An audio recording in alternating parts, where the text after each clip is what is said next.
हमें ज्वाइन कर लिया है। आपकी मुलाकात करवाना चाहूँगी एक बहुत ही वेल नोन एस्ट्रोलॉजर से, न्यूमरोलॉजिस्ट से, किरान चौधरी साहब। अस्सलाम वालेकुम। कैसे हैं आप सर?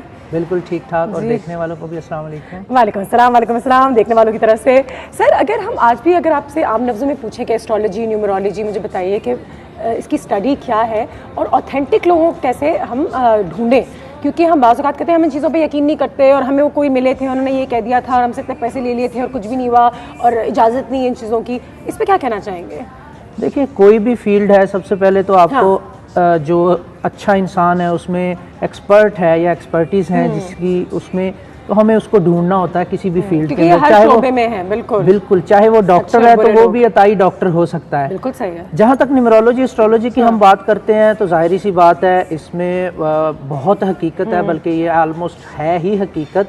लेकिन अच्छे इंसान को ढूंढने के लिए जो एक्सपर्ट है, सबसे पहली बात तो ये है कि प्रेडिक्शंस हैं कि जो अगर आप अपनी प्रेडिक्शंस लेके नहीं आजमाना चाहते, क्योंकि उसमें बहुत सारे पैसे वेस्ट हो सकते हैं आपके, तो आप चेक कर सकते हैं कि ऐसा कौन सा इंसान है जो आपके हालात के बारे में, आपके कंट्री को लेके मुख्तलिफ टॉपिक्स पे प्रेडिक्शंस दे रहा है और वो सही होती हैं या नहीं होती। अगर वो ठीक होती हैं तो इट मीन्स के नॉलेज उसका एक ट्रेंड तो चेक करें, थोड़ी सी होमवर्क करें, आपको पता चलेगा। बिल्कुल ऐसा क्या है। कहा था, कहाँ थे, क्या और बल्कि मैं तो खुद इस चीज़ पे बिलीव करता हूँ कि इंसान को अभी ज़ाहिर है 21st सेंचुरी चल रही है, तो इंसान को हर चीज़ को जानने के बाद ही किसी को पैसे देने चाहिए। हम डॉक्टर के पास जाते हैं, इवन हम वहाँ से गूगल कर लेते हैं कि इस बीमारी का क्या है, डॉक्टर ने फलां मेडिसिन खुद भी काफ़ी कुछ पता चल जाता है। बिल्कुल। लेकिन जब हम किसी एस्ट्रोलॉजर के पास जाते हैं या हम किसी सो कॉल्ड पीर बाबा के पास जाते हैं, मैं नकली लोगों की बात कर रहा हूँ, तो हम पता नहीं हमें क्यों इतना हम क्वेश्चन करते ही नहीं है, क्रॉस क्वेश्चनिंग जो वो कहते हैं हम सुन के आ जाते हैं। इतनी अथॉरिटी से ना आपके साथ ही बस, और आपको लगता है बिल्कुल ठीक है। नहीं करना चाहिए ऐसा, बिल्कुल। ये एक साइंस है। पहली बात तो ये है कि कोई भी ऑकल्ट साइंसेस में नॉलेज है तो वो एक साइंस है, वो कोई हुक्म नहीं दे रहा आपको, और 100% वही नहीं होने वाला, क्योंकि करने वाली अल्लाह की जात है। 90% 95% इसमें एक्यूरेसी होती है। लेकिन ये कहते हैं कि अगर आपको पता चल जाए 19-20 के आपके साथ शायद ऐसा होगा या आने वाले दिनों में कुछ ऐसा है, और आप उस पर अगर मज़ीद मेहनत करें, अगर आप उस पर दिल लगा के काम करें, जैसे कोई नौकरी है या इमिग्रेशन है या शादी है, तो कहते हैं कि थोड़ी बहुत आपकी किस्मत और फिर थोड़ा बहुत आपका अपनी मेहनत, कि मैं अगर सिर्फ बैठे रहूँ और अगर कहें कि परसों आपकी शादी हो जाएगी, तो अगर मैं खुद बैठ के कुछ ना करूँ तो शायद ऐसा ना हो। जी बिल्कुल। इसमें देखें, मैं हमेशा से अपने शोज़ में यही कहता आया हूँ, आज भी मैं लोगों को यही कहना चाहूँगा कि जो सक्सेस है ये ब्लेंड है दो चीज़ों का, दो चीज़ों का, हार्ड वर्क और लक। इनमें से एक फैक्टर भी आप माइनस कर दें तो आप कामयाब नहीं कहला सकते। बिल्कुल सही है, बिल्कुल अगर किस्मत आपको टाइम बाय टाइम सपोर्ट कर रही है तो आप कहीं ना कहीं कुछ थोड़ी सी गेन्स आपको हो जाएंगी, उसके बाद फिर आप वहीं पे होंगे। अगर हार्ड वर्क है तो हार्ड वर्क उस बंदे से ज्यादा कोई नहीं करता, वो सुबह से शाम जो ईंटें तोड़ता है और 500 रुपए कमाता है। एस्ट्रोलॉजर्स जो होते हैं, लोग उनसे ये उम्मीदें बड़ी वाबस्ता रखते हैं कि हमारी जिंदगी बिल्कुल खुशहाल हो जाएगी। नहीं, ये भी क्योंकि ऊपर नीचे तो सबकी ज़िंदगी में आते हैं, आप सिर्फ हमें थोड़ा सा बता सकते हैं कि किस तरीके से अपना ख्याल रखना है और अपनी ज़िंदगी को लेके चलना है। बिल्कुल। इवन एज अ न्यूमरोलॉजिस्ट मेरी ज़िंदगी में भी अप्स एंड डाउन्स हैं। बिल्कुल। तो प्रेडिक्शंस का मतलब ये होता है, कुछ लोग तो बहुत ज़्यादा आपको डरा देते हैं कि ऐसा हो जाएगा और फिर आप उससे बचने के लिए पैसे दे रहे होते हैं। सबसे पहली बात तो ये कि ये गाइडलाइन है। फॉर एग्जाम्पल, एक शख्स है, वो जॉब कर रहा है, वो कहता है जी मुझे आउट ऑफ कंट्री जाना है, मैं पैसे जमा करवाने लगा हूँ। मैं उसको ये बताता हूँ कि नहीं, ये टाइम पीरियड आपको सपोर्ट नहीं करता। इस टाइम पीरियड में आप वीजा के लिए पैसे जमा करवाएंगे तो आपका लॉस हो सकता है, आपके साथ फ्रॉड हो सकता है, या हो सकता है वहां पे जाके सक्सेसफुल वीजा ना मिले शायद। बिल्कुल ऐसा है, ये गाइडलाइन है। इसी तरह जॉब में होता है कि जो लाइन आपको सपोर्ट करती है, अब जो लाइन हम कहते हैं बाय बर्थ आपको सपोर्ट करती है, काम के हवाले से जो चीज़ आपको सपोर्ट करती है, फॉर एग्जाम्पल IT सपोर्ट करती है किसी बंदे को, तो इसका मतलब ये है कि वो IT का काम करेगा, उसमें जल्दी आगे जाएगा क्योंकि IT में उसका दिल लग रहा है। और जिस काम में आपका दिल लग रहा है ऑटोमेटिक आप करेंगे। कि आप किसी को, दो तरीके होते हैं आपके पास बात करने के, आप किसी को पहले उसके गलत पॉइंट्स बता के डरा दें या आप उसको अच्छे तरीके से गाइड कर दें। तो मेरा क्या होता है, मैं सबसे पहले तो तरीका से बहुत जरूरी होता है, समझाने का तरीका, बताने का तरीका। मेरा तरीकाकार ये है कि सबसे पहले मैं इंसान की डेट ऑफ बर्थ देख के ये चीज़ देखता हूँ कि क्या ये बहुत ज़्यादा वहम करने वाला इंसान तो नहीं है। अगर वो है तो मैं उसको उस तरीके से समझाऊंगा। सेकेंड थिंग इज कि अगर फॉर एग्जांपल किसी बंदे ने पूछा मैं आउट ऑफ कंट्री जा रहा हूँ, मैं 2 महीने बाद जाना चाहता हूँ तो मैं चला जाऊंगा, तो मैं उसे, अगर वो नहीं जा सकता तो मैं उसे यूं बताऊंगा कि इस टाइम पीरियड की निस्बत आपका फलां टाइम पीरियड ज्यादा फेवरेबल है, आप उसमें ट्राई कीजिएगा, आप इंशाल्लाह जरूर चले जाएंगे। अभी आप अवॉइड करें। तो एक्यूरेसी किस में आती है? न्यूमरोलॉजी में, पामिस्ट्री में, कॉफी रीडिंग में, टैरो कार्ड्स में? क्योंकि इसमें भी 2, 4, 5, 6 वेरिएशंस हैं यार, जिस पे आप यकीन करें और जिसको अपनी ज़िंदगी में लेके चलें। देखिए मेरा ये मानना है कि हूँ तो मैं एज अ न्यूमरोलॉजिस्ट यहाँ पे मैं ये बात कहूँगा कि एक्यूरेसी हर उस साइंस में आनी चाहिए जिसको करने वाला इंसान काबिल है। बस सही। अभी मेरी इनसे यही बात हो रही थी कि आप अगर टैरो कार्ड में कार्ड निकालते हैं 5 मिनट बाद दोबारा तो क्या होगा? उन्होंने कहा कि 6 महीने का टाइम पीरियड। तो मैंने कहा यस, मैं अपनी ऑकल्ट साइंसेज में जितनी दूसरी साइंसेज हैं क्रॉस चेक रखता हूँ हमेशा, और करना भी चाहिए। तो मतलब ये है कि एक्यूरेसी आनी तो सब में चाहिए। अब आपकी एक्सपर्टीज किस में है ये मैटर करता है। अगर आप अच्छे न्यूमरोलॉजिस्ट या अच्छे एस्ट्रोलॉजर के पास जाएंगे तो दोनों में सेम चीज आनी चाहिए और एक्यूरेट होनी चाहिए। और अगर आप किसी ऐसे बंदे के पास चले जाएंगे ये उस बातों की हद तक है तो फिर एक्यूरेसी तो क्या, फिर रीडिंग्स भी ठीक नहीं है। Numerology, astrologers, tarot card readers को कि ये काम सही नहीं है, ये हमें कराना नहीं चाहिए, ये गलत है, और जितना आप इस पे यकीन करेंगे उतना आप उसमें गहरा फंस जाएंगे। देखिए इसमें सबसे पहली चीज़ तो ये है कि बताने वाले का आपने सबसे पहले तो देखना है कि उसका बिलीव क्या है। अभी मैंने आपको बताया अल्हम्दुलिल्लाह मेरी जो नॉट के पर्सन टू पर्सन, तो एक तो वो तो पर्सन ही बताएगा ना, जो मुल्कों और कौम के बारे में या हालात के बारे में प्रेडिक्शन है वो भी 99% प्लस ठीक है अल्हम्दुलिल्लाह, और वो ऑन रिकॉर्ड है। लेकिन उसके बावजूद मैं ये कहता हूँ कि करने वाली ज़ात अल्लाह ताला की है, अल्लाह ने मुझे एक नॉलेज दिया, मैं जिसको यूज़ करता हूँ। सेकेंड थिंग इज़ कि ये एस्ट्रोलॉजी नहीं है, मैं जो कर रहा हूँ न्यूमरोलॉजी है, इल्मुल अदाद है, और इल्मुल अदाद का इस्लाम में मौजूद है। जब कोई मौलवी आपको तवीज़ भी लिख के देता है तो वो भी इल्मुल अदाद से ही लिखता है। अब इसको मैं थोड़ा सा यूँ कैलकुलेट करता हूँ कि आपकी डेट ऑफ बर्थ के नंबर, आपके नेम के अदाद के नंबर, इन दोनों को जमा करके आने वाले साल, महीने, हफ्ते, दिन और वक्त के अंदर जमा किया जाता है। ये गलतफहमी हमारी, इसका मतलब है कि हम इसको सिर्फ कहते हैं कि एक प्रॉपर साइंस है। जी बिल्कुल, ये साइंस है, हम इसको साइंस के तौर पर लेंगे तो ये ठीक है। अब फॉर एग्जांपल डॉक्टर भी आपको प्रेडिक्शन दे रहा होता है ना कि अगर आपने नेक्स्ट टाइम आइसक्रीम खाई तो आपका गला खराब हो जाएगा। हम उसको नहीं कहते कि ये इस्लाम से बाहर हो गया। अगर डॉक्टर आपको ये कहता है कि इसको ले जाओ, ये नहीं बच सकता, 1 महीने के अंदर अंदर मर जाएगा, इसकी खिदमत कर लो, हम ये नहीं कहते कि यार तुमने जो है वो खुदाई दावा कर दिया। हम उसको बिलीव कर लेते हैं क्योंकि हम उसको डॉक्टरी को एज अ साइंस समझ चुके हैं। हम इसको समझना नहीं चाहते। 2 तबके हैं, एक जो बिलीव करते हैं इंतहाई आंखें बंद करके बिलीव करते हैं, और एक ऐसा तबका वो कहता है नहीं नहीं नहीं नहीं ये है। फॉर एग्जाम्पल एक शख्स कहता है जी मैं बिलीव ही नहीं करता, एस्ट्रोलॉजी पे करने वाली अल्लाह की जात है, जो किस्मत में है वही होना है। ओके, मैं इस पे मानता हूँ, ठीक है। हम थोड़ा सा इस पे आगे चलते हैं। आपका एक बेटा है फॉर एग्जाम्पल, आपने अपने बेटे को कोशिश की अच्छे से अच्छे स्कूल में दाखिल करवाएं, अच्छा यूनिफॉर्म पहनवाएं, पिक एंड ड्रॉप दें, अच्छा ड्राइवर रख के दें, अच्छे टीचर से ट्यूशन लेके दें, सब कुछ कर लिया। अब अगर आपका बेटा नहीं पढ़ सका तो आपने कहा लो जी ये तो किस्मत थी। तो मेरी ही कोई गलती होगी, कोताही होगी, जिसकी वजह से अल्लाह ने मुझे ये सजा दी। तो आपने बेटा पैदा होने पर फैसला क्यों नहीं किया कि मैं नहीं स्कूल में भेज रहा, भाई किस्मत हुई तो पढ़ जाएगा। देखिए अल्लाह ताला ने आपके हाथ में एक्शन लेने की, डिसीजन लेने की पावर रखी है। यही वो से है कि इंसान अपनी किस्मत खुद बनाता है, ठीक है। तो इंसान अपनी किस्मत ऐसे ही बनाता है कि अल्लाह ताला ने आपको एक ताकत दी है, आप सोचें, फैसला करें, वो आपने करना है। अगर मैंने यहाँ से लाहौर जाना है तो मुझे कराची एयरपोर्ट से लाहौर का टिकट परचेज करना, अगर मैं दुबई का ले लूंगा तो ये मेरी नहीं पहुंचूंगा, किस्मत की गलती नहीं है। मैं उल्टा अपनी मंजिल से दूर हो जाऊंगा।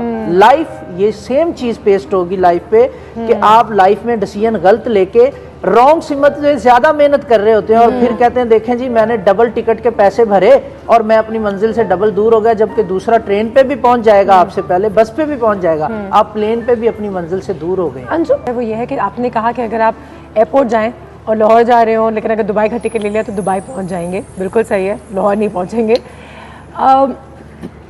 कहने का मकसद ये है कि how do you make the right decision. Lahore पहुंचना ही है, वो हमें कैसे पता चलता है? राइट और रॉन्ग तो है 2 चीज़ें, लेकिन एक इंसान को कैसे पता चलता है कि ये मेरे लिए बेहतर है? आपके थ्रू। और फिर आप कहते हैं कि वो गारंटी नहीं कर सकते हम ये बात कि आपने ये डिसीजन लेना चाहिए इस वक्त। देखिए what is the right decision? थोड़ी देर पहले मैंने ये चीज़ बताई थी, मैं दोबारा, कि कामयाबी जो है, सक्सेस, उसमें 2 फैक्टर चाहिए, हार्ड वर्क प्लस लक पे गाइडलाइन हमने देनी है कि ये चीज़ आपके लिए लकी है। लकी मीन्स के कम मेहनत से मिल जाना, ठीक है जी। स्ट्रगल नहीं करना पड़ेगी। Struggle is that's a different thing, hard work is that's a different thing. Hard work is कि थोड़ी सी लक मिली, आप सक्सेसफुल हो गए, और स्ट्रगल ये है कि आप करते रहे हार्ड वर्क, कोई लक नहीं है, कोई सक्सेस नहीं है। तो आपने सही डायरेक्शन में मेहनत करनी। एक छोटी सी एग्जांपल दूंगा, एक शख्स सुबह से शाम तक मजदूरी करता है, ईंटें उठाता है, वो 500 रुपए शाम को लेता है। एक शख्स ऑफिस में बैठ के सिर्फ सिग्नेचर करता है, वो 50,000 रुपए महीने के लेता है। मेहनत कौन ज्यादा कर रहा है? वही ईंटें उठाने वाला, लेकिन लक सपोर्ट कर रही है उस इंसान को जो सिर्फ सिग्नेचर करने के 50,000 रुपए ले रहा है। तो उसने सही डायरेक्शन में मेहनत की और पढ़ाई की, वो बेचारा गलत डायरेक्शन में मेहनत कर रहा है, उसको रिवॉर्ड नहीं मिल रहा।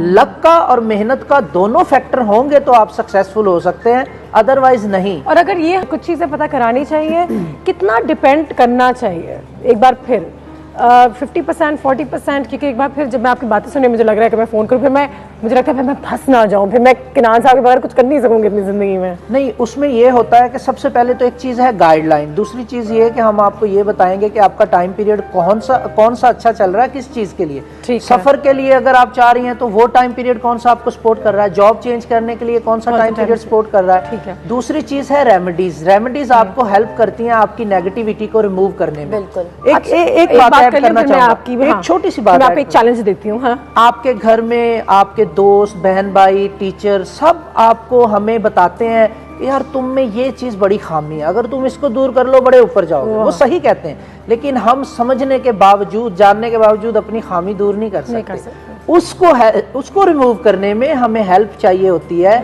अपनी कुछ रेमेडीज हैं, कुछ ऐसी चीजें हैं जो नेगेटिविटी को दूर करती है। कोई लोग हैं जो ये चीजें नहीं कराते, वो भी सक्सेसफुल तो हो जाते हैं। ये मेरा चैलेंज जो आ रहा था कि lot of people don't get anything done. ठीक है, अल्लाह माले कि भाई और नियत साफ, मंजिल आसान, हम मेहनत कर रहे हैं, और जब तक वो ये चीज़ों में पढ़ते नहीं हैं तो वो सही रहते हैं। कि बाज़ लोग ये चीज़ों में पढ़ते ही नहीं हैं और उसके बावजूद बड़े सक्सेसफुल होते हैं, वो बड़ी मेहनत करते हैं। वेस्ट में बहुत ही है कि वो दे वर्क हार्ड, उन्होंने दुनिया बदल दी, इंटरनेट ले आए, ये कर दिया, वो कर दिया, उन्होंने कभी कुछ पढ़ा नहीं, कुछ देखा नहीं, कुछ सोचा नहीं। बिल्कुल आप सही कह रही हैं। मजहब भी नहीं होता उनका बाज़ औक़ात। तो मैं हमेशा कहता हूं कि अगर आपकी जो डेट ऑफ बर्थ है वो ये डिसाइड करती है कि आप किस नेचर के इंसान हैं, आपको कैसी चीज़ें पसंद है, गुस्सा कब आता है, क्या है, ये तो आपके नेचर के बारे में बताती है आपकी डेट ऑफ बर्थ। आपका नेम डिसाइड करता है आप एक्शंस कहाँ पे लेते हैं। ठीक है। अब कामयाबी के लिए जो आप सोच रहे हैं उस पर एक्शन लेना जरूरी है। अगेन, अगर मुझे डॉक्टर बनना है तो मेडिकल में एडमिशन लेना जरूरी है। अगर इंजीनियरिंग में एडमिशन लेके मैं पूरी दुनिया में टॉप कर लूंगा तब भी मैं डॉक्टर नहीं बन सकता। फिर मैं कहूंगा मैंने मेहनत भी डबल की और 50% मार्क्स लेने वाला मेडिकल में डॉक्टर बन गया। और या हम जो माँ बाप अनजाने में अपने बच्चों को प्रेशर डालते हैं कि तुम डॉक्टर ही बनोगे, बिल्कुल, जबकि वो बेचारा मेडिकल का स्टूडेंट ही नहीं है। अब होता ये है, फॉर एग्जाम्पल बाज़ दफा ये होता है कि बाय बर्थ आपका नेम लकीली उसके जो अदाद हैं, स्पेलिंग्स हैं, वो आपकी डेट ऑफ बर्थ के साथ लकीली कंपैटिबल हो गए। जब आपके नेम के अदाद आपकी डेट ऑफ बर्थ के साथ कंपैटिबल होंगे तो आप 5 साल की एज से ही, 5 साल के बाद नेम अफेक्ट करना शुरू होता है। आप फोकस्ड हो जाएंगे कि मुझे क्या करना है, वरना तो 25 साल की एज तक बच्चा ये सोचता रहता है कंफ्यूजन गारंटी के साथ मैंने करना क्या है। तो जब आपका नेम आपकी डेट ऑफ बर्थ के साथ कंपैटिबल है तो आप बचपन से खुद ही फोकस्ड होंगे कि मैंने ये बनना है, और आप वो बनते हैं क्योंकि आपकी तमाम पॉजिटिव एनर्जीज उस चीज पे लगी होती हैं। अगर आपका नेम आपकी डेट ऑफ बर्थ के साथ कंपैटिबल नहीं है तो आप सोच कुछ और रहे होते हैं, कर कुछ और रहे होते हैं, और फिर रिजल्ट वही आता है कि जी मैं टॉप करके भी डॉक्टर नहीं बना और वो पासिंग मार्क्स लेके डॉक्टर बन गया। हाँ, लेकिन उनका हाल पढ़वाते हैं, उन पे जादू कर देते हैं, जो ऐसी चीजें होती है, क्योंकि हम किसी पे जादू तो कर सकते हैं नहीं। देखिए, सबसे पहली बात तो ये पाकिस्तान में सबसे ज्यादा बोला जाने वाला झूठ जो है ना, सॉरी टू से, ये जादू वाला है। सही बात। मेरे करियर को तकरीबन 6-7 साल हो गए, मैंने आज तक एक सिंगल कॉल नहीं मेरे पास आई कि किसी ने कहा यार मुझसे 10,000 रुपए या 20,000 रुपए ले लो, किसी पे जादू करवाना है। जो भी करता वो कहता मेरे लिए बेहतरी हो जाए। मेरे ख्याल में हमारे मुल्क में सबसे पहली बात तो ये कि किसी के पास इतना फालतू पैसा है नहीं कि वो किसी को पीछे छोड़े, बजाय इसके कि वो अपना आगे निकलने का सोचे। सेकंड थिंग, जादू होता तो है, बिल्कुल होता है, लेकिन ये नहीं कि अब हर किसी को कर दे, आसानी से नहीं होता। लाखों में से किसी एक पे हो सकता है, और वो होता है जब इंसान का बैड टाइम चल रहा होता है, बैड पीरियड जिसको कहते हैं, उस वक्त में इंसान के ऊपर जादू सबसे ज्यादा अटैक करता। अगर उस वक्त में कोई ट्राई करता आपको जादू करने की तो आप पे सबसे ज्यादा इफेक्ट करता है जादू। बिल्कुल होता है, लेकिन हर किसी को नहीं होता कि मतलब हर कोई बंदा दूसरे, अब जो बताने वाले वो तो हर तीसरे बंदे को, मुझे भी किसी ने एक दफा बताया जब मैं इस फील्ड में नहीं आया था, कि आपके ऊपर बहुत सख्त जिन है और वो आपकी जान ही नहीं ये छोड़ेगा। है, मैं कहता हूँ वो जिन अच्छा है अगर वो मुझे यहाँ तक ले आया है मेरे साथ। यही तो मैंने भी हेल्प कर रहा है जिन है, नजर है, मैं कहाँ जाऊँ, मैं क्या बोलूँ अब इनसे, अब क्या किस्मत कितनी खराब है। एक चीज अब देखें, नेम जो होता है ना, बाज दफा ये होता है कि डेट ऑफ बर्थ के साथ कंपैटिबल नहीं होता, लेकिन नेम के अदाद इट सेल्फ लकी होते हैं। उसमें क्या होता है कि अगर आपकी डेट ऑफ बर्थ में रिलेशनशिप से रिलेटेड खामियां है ना, तो आपको फेम मिल जाएगा, करियर अच्छा हो जाएगा, रिलेशनशिप के प्रॉब्लम सॉल्व नहीं होंगे। अगर आपसे एक चीज कहूँ सर कि क्या जिंदगी पूरी परफेक्ट होती है? नहीं होती। काम अच्छा होता है, क्या उसके रिलेशनशिप भी अच्छे होंगे तो उसके माँ बाप भी खुश होंगे, तो उसकी पढ़ाई लिखाई भी टॉप क्लास होगी, तो उसके बच्चे भी कामयाब होंगे। जिंदगी ऐसी तो नहीं चलती। बिल्कुल। अब मैं आपको एक बात बताता हूँ, अमीर ज़्यादा सियासतदानों को देख ले, उनके बच्चे परेशान हैं, तो किसी के बच्चे ने ड्रग्स की हुई हैं, तो कोई कहीं फंसा हुआ है, तो उनकी पर्सनल लाइफ मुतासिर होती है। वो एक एरिया में आप सक्सेसफुल होते हैं? नहीं, बिल्कुल। आप एक एरिया में तब सक्सेसफुल होते हैं जब आपका नेम लकी है, डेट ऑफ बर्थ के साथ कंपैटिबल नहीं है, तो एक एरिया में आप सक्सेसफुल हैं। अब अगर मैं आपका name for example spelling change करता हूं और मैं ये कहता हूं कि ये कंपैटिबिलिटी आपकी डेट ऑफ बर्थ के साथ बना दी, तब भी मेरे पास इल्मुल दाद में कोई ऐसा फार्मूला नहीं है कि मैं 100% हर चीज कर दूं। मैं आपको खुद बताऊंगा कि आपका तो बिजली भी नहीं जाती। हाँ, रिलेशनशिप सेक्टर जो है वो थोड़ा इंप्रूव होगा इससे, क्योंकि हमें ये भी तो देखना होता है ना कि अगर हम टोटल रिलेशनशिप सेक्टर को इंप्रूव कर लें नेम से, वो हो जाएगा, फिर आपके प्रोफेशनल करियर में प्रॉब्लम आएगी। क्योंकि अगर आपको बहुत ज्यादा पोलाइट कर दें, नेम चेंज करके आपकी नेचर चेंज कर दें, तो जॉब में तो आप पोलाइटनेस नहीं चलेगी, थोड़ा सा अग्रेशन तो नीचे वालों को दिखाना पड़ेगा। तो वो चीजें भी तो आपने करनी है ना। तो लाइफ में थोड़ा सा हर चीज को बैलेंस हमारे पास। जी सर। जी, इस बारे में मेरा ये कहना है, सबसे पहले तो आप न्यूट्रल होकर क्वेश्चन करें, नाट के दूसरा। ठीक है, हमारे पास तो सब कुछ है, ना मानो तो कुछ हमारे पास तो कम से कम, मेरे पास तो अल्हम्दुलिल्लाह इतना टाइम नहीं है कि जो लोग बिलीव करते हैं मैं उनको ही तमाम लोगों को जो है टाइम दे सकूं।